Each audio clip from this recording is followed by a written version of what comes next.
Health authorities in Gaza say at least 12 people have been killed in Israeli airstrikes, including attacks on 2 houses in the north of the Strip.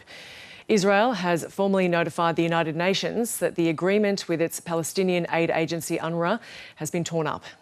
Middle East correspondent Matthew Doran has the latest from Jerusalem.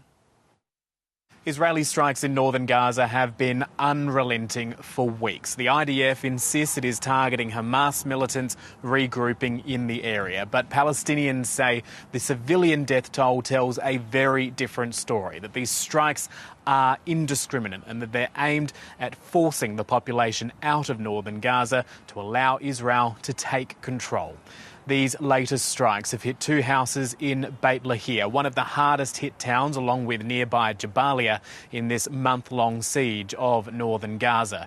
Strikes in central Gaza also hitting the Nusayrat camp. The humanitarian situation in the occupied Palestinian territories continues to cause concern around the world, particularly after the Israeli Knesset, the parliament here, voted last week to ban the United Nations dedicated aid agency for the Palestinian population, UNRWA. Since that vote, the international community has been urging Israel to reconsider. But the country's foreign minister has now written to the UN's top brass, formally notifying it that its agreements with UNRWA have officially been terminated.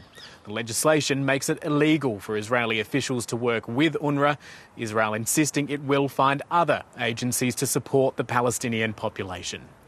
Meanwhile, the scale of destruction from heavy Israeli airstrikes against claimed Hezbollah militants in Lebanon is also becoming clear.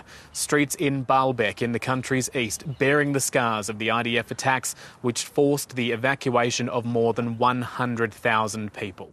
And Israeli settlers in the West Bank are being blamed for attacks on a Palestinian community on the outskirts of Ramallah, masked men carrying petrol bombs, torching cars in the Al-Bireh neighbourhood. Israeli police and intelligence services now investigating. All of this happening while this region, and for that matter the rest of the world, closely watches the US election. It's a poll which will have significant influences on the multiple conflicts here in the Middle East. Not only how Israel acts in both Gaza and in Lebanon, but how Iran behaves into the future.